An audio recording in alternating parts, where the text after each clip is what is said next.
안녕하십니까. 김군의 마음 TV 김원장입니다. 오늘은 허리에 대해서 함께 생각해 보려고 합니다. 허리는 사람의 그 위의 몸과 아래 배 사이에 이렇게 잘록한 부분을 말합니다. 허리는 배 옆부분입니다. 그리고 엉덩이 위쪽 등, 그리고 배의 옆부분이 허리고, 곤충의 경우에는 개미의 경우에 배와 가슴 사이가 허리입니다. 보통 개미 허리라고 얘기하는데 배와 가슴 사이에 그 부분을 허리라고 말합니다. 그러면 이 허리, 사람이 이 허리에서 힘이 나온다고 하지 않습니까? 그래서 허리가 아픈 사람들, 그 디스크 환자들이 겪는 고통이라고 하는 것은 힘을 쓰지 못하기 때문에 잘 걷기도 힘들고, 들어눕기도 힘들고, 물건을 들어 올리거나 어떤 행동을 할 때 매우 고통을 겪는 경우를 많이 봅니다. 그 성경에 보면 허리띠라고 하는 그 말씀이 나오는데요. 허리띠. 몸을 단단히 조이는 역할을 하는 게 허리띠입니다. 그 띠라고 하면은 주로 동양의복에서 띠를 많이 쓰는데요. 대개 가죽 또는 물감을 들인 어떤 그 옷감에다가 물감을 들이고 주로 모시로 만들거나 명주, 거기다가 이제 금실이나 은실을 잘 수를 놓아서 이렇게 띠를 만들어 내기도 합니다. 또 허리띠에는 보석이나 진주나 그런 것을 장식하고 받기도 합니다. 허리띠를 보면 그 사람의 사회적 지위나 또 부를 암시하는데요. 아주 섬세하고 호화로운 허리띠는 매우 중요한 인물의 표지가 되었습니다. 그러면 이 허리띠는 영적으로 무엇을 의미하는 걸까요? 허리띠는 단단히 묶는 것인데, 허리에 그 허리띠를 단단히 매듯이 우리의 마음을 진리에 단단히 매는 것을 의미합니다. 그래서 예레미야는 말하기를 이스라엘의 온 가문과 유다의 온 가문을 나에게 꼭 메어두어라, 이렇게 말을 했습니다. 주님께 온전히 우리의 모든 마음을, 우리의 모든 성품을, 내 모든 믿음을 주님께 단단히 메어두어라, 이런 뜻입니다. 에스겔 예언자 에스겔은 성전에서 솟는 샘의 환상을 보았습니다. 그가 물을 건너는데 물이 발목에 오르고, 그래서 다시 천척을 측량하였고, 물이 무릎에 올랐을 때 다시 또 청량을 측량하였고, 오를 때 다시 또 척을 측량하니까 이제는 물이 내가 건너지 못. 17장 1절부터 12절의 9절입니다. 물이 불어나서 더 이상 건너지 못할 지경에 이르렀다. 헤엄을 쳐야 건널 수 있는 그런 상태가 되었다는 그런 얘기입니다. 그 물이 성전의 샘에서 흘러나왔습니다. 성전의 샘에서 물이 흘러나왔다는 것은 주님으로부터 물이 흘러나왔다는 것을 말씀합니다. 그것은 주님으로부터 진리가, 주님이 진리의 샘이 되시고 그 주님의 그 샘에서 물이 흘러나온 것입니다. 그런데 그 강물이 발목까지 찼다. 우리가 이것의 영적인 의미를 살펴보면 그 아직 진리가 발목 수준에 차 있는 사람들이 있습니다. 이런 사람들은 그 하나님의 말씀에 그 문자적인 겉뜻만 이해하는 사람들입니다. 그래서 좀 더 깊이 들어가야 되는데 아직 발목 수준에만 찰랑거리는 그러한 물을 담고 있는 그러한 사람입니다. 말씀의 깊은 의미와 뜻을 아직은 이해하지 못하는 그러한 모습입니다. 말씀을 공부할 때 그 말씀의 그 깊은 맛, 깊은 진리, 그 하늘나라 영적인 의미를 우리는 배울 수 있어야 되는데, 그것은 이제 말씀이 발목에서 점점 위로 차 올라야 되는 것이죠. 그래서 발목까지 이제 물이 찼을 때 그 에스겔은 천척을 측량했다. 천척. 그러니까 보통 10, 100, 만, 10, 100, 1000, 만. 이것은 어떤 상태의 그 완성을 의미합니다. 완성을 의미하는데요. 하나의 상태 완성입니다. 그것은 다음 단계로 넘어가기 위한 준비 완료의 단계라고 말할 수 있습니다. 그래서 이 천척을 측량했다고 하는 것은 이제 새로운 세계로 이제 더 전진할 수 있는, 발전할 수 있는, 좀 더 업그레이드 할 수 있는 그러한 상태 완료입니다. 발목까지 찼어요. 그래서 이제 좀 더 깊은 데로 나아갈 수 있는 그러한 마음의 준비, 그러한 모든 과정이 이루어졌다는 것이죠. 깊은 이해가 있었다는 뜻입니다. 문자의 그 말씀에 그 발목까지 물이 찼다고 하는 것은 문자적 의미인데요. 그 문자의 그 의미라고 하는 것은 그 마치 십계명이 무엇을 해라, 무엇을 하지 마라, 그것을 가르쳐주는 그 말씀의 그 의미와 그 뜻을 그대로 실천하는 지경에 이른 사람들입니다. 발목까지 찬 사람들이죠. 두 번째는 무릎까지 차는 물입니다. 이것은 이제 문자적 의미를 넘어서서 무릎까지 이게 말씀이 이제 좀 더 깊은 이해의 경지에 도달했다고 하는 것은 영적인 의미. 이 말씀에 보이지 않는 세계에 대한 깨달음을 말씀하고 있는 겁니다. 우리가 빛이 있으라 했을 때 그 빛이라고 하는 것이 이런 물질적인 빛뿐만 아니라 영적인 진리, 하나님의 깨달음, 하나님의 깊은 영적인 뜻을 그 속에서 찾게 되는 것이죠. 그래서 이 영적인 의미를 찾는다고 하는 것은 말씀이 무릎까지 찬 사람들의 상태라고 얘기할 수 있습니다. 이 지경만 해도 대단한 수준이죠. 보이지 않는 세계, 하늘나라에서는 이 말씀을 무엇으로 의미하고 있을까, 이렇게 생각하는 겁니다. 그래서 또 천척을 측량했습니다. 이것은 또 그 영적인 의미의 깊은 깨달음을 얻게 되어서 이제 모든 것이 더 앞으로 나아갈 준비 완료 단계에 이르렀다. 그래서 천척을 측량했다, 그런 뜻입니다. 세 번째 찬 물의 단계가 있습니다. 그것은 허리에 물이 왔습니다. 이것은 주님이 이 땅에 오셔서 그분께서 그 사랑의 마음으로 온 인류를 사랑했던 그 마음, 그 생각, 그 주님이 느끼신 그 느낌을 우리들이 어떻게 느끼는가?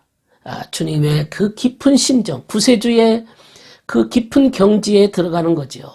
인류를 향한 주님의 위대한 사랑을 깊이 체율적으로 느끼는 겁니다.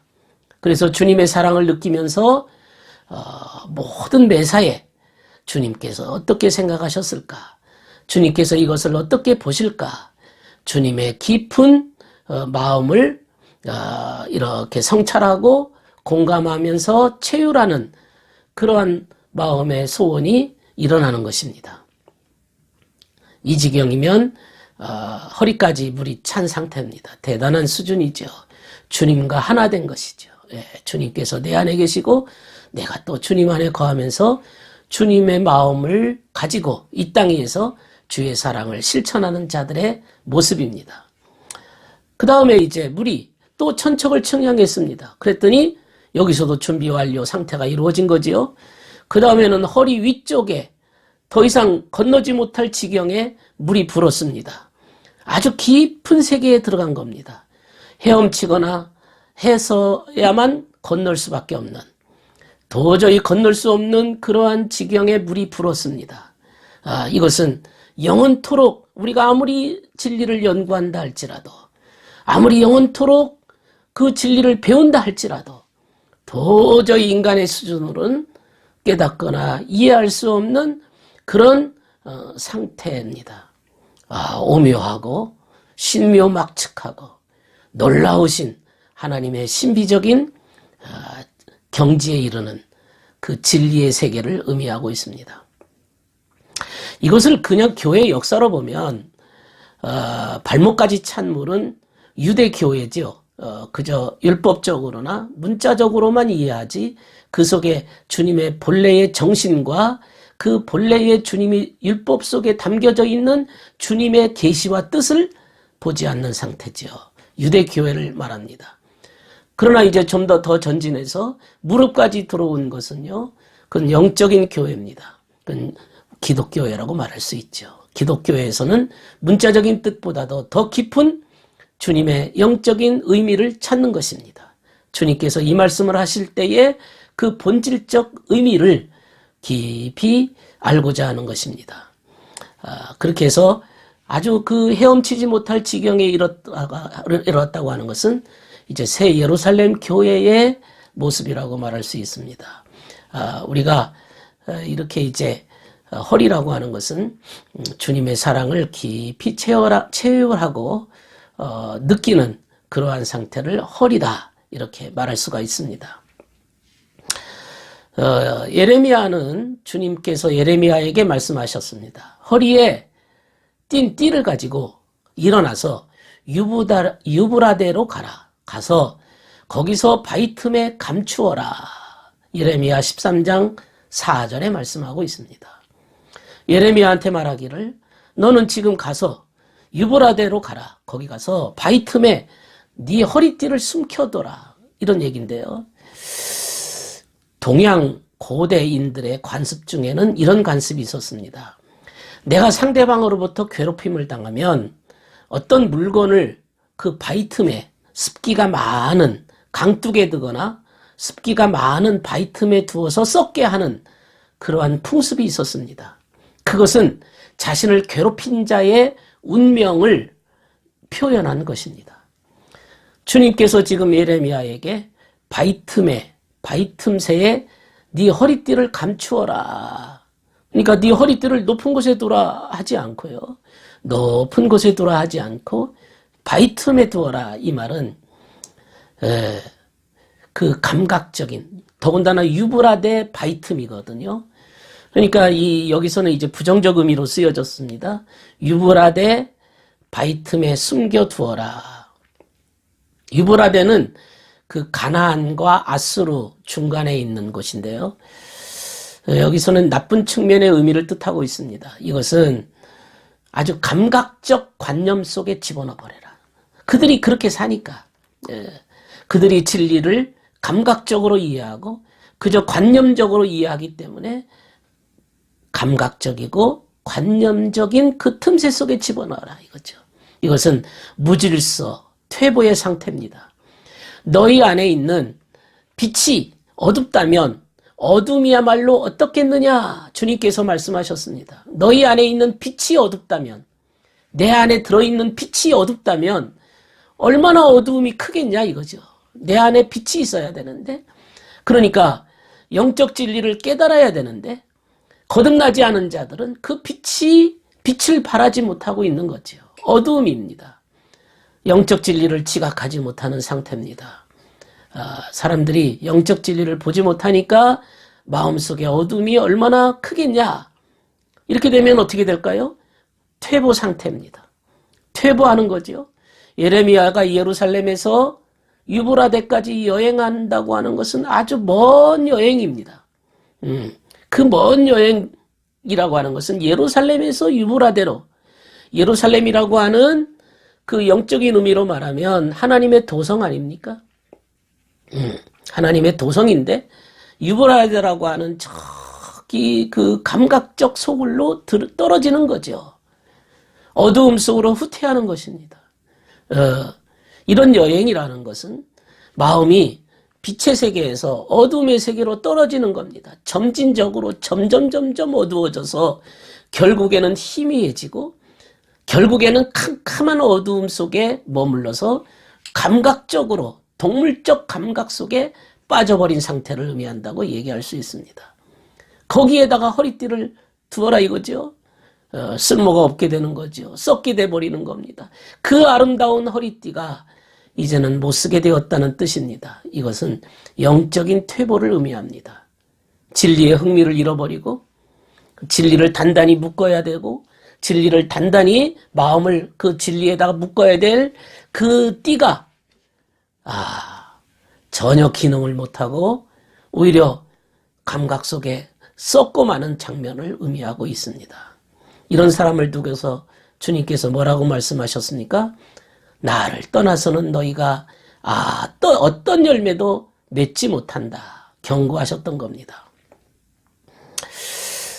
예레미야에게 이렇게 말씀하신 것은 그들이 이스라엘 백성들이 점점 퇴보의 상태로 떨어지고 있는 모습들을 이렇게 경고하고 있는 말씀입니다. 오늘은 지금 계속적으로 허리에 대해서 우리가 보고 있는데요. 허리에 대해서 또 나온 구절이 있습니다. 야곱이 잃어버린 요셉을 위해서 옷을 찢고 굵은 배로 허리를 묶고 오랫동안 아들을 위하여 애통했다 그랬습니다. 굵은 배로 허리를 묶었어요. 옷을 찢었어요. 옷을 찢었다고 하는 것은 옷이라고 하는 것도 진리를 의미하는데 옷을 찢었다 이 말은 진리가 파괴되었다 이거죠. 진리가 파괴되었습니다. 진리가 파괴된 것으로 인한 슬픔을 의미합니다. 너무나도 애통하고 슬퍼하고 있는 상태입니다. 그리고 굵은 배로 허리에 두른 것은 이제 그렇게 파괴된 것으로 인해서 나의 상태가 너무나도 처절하고 고통스럽고 슬프다라고 하는 것을 의미하고 있습니다. 그렇게 야곱이가 잃어버린 요셉을 위해서 그렇게 통곡했다고 하는 표현을 했습니다. 오늘은 허리에 대해서 공부를 했습니다. 우리가 허리띠를 진리의 허리띠를 단단히 메어야 될 것이고 주님께서는 가슴에 금으로 된 허리띠를 메었다 그렇게 말씀하셨습니다. 오늘 하루도 단단하게 진리의 허리띠를 가지고 묶어서 진리 가운데 사시는 여러분 되시기를 바랍니다. 감사합니다.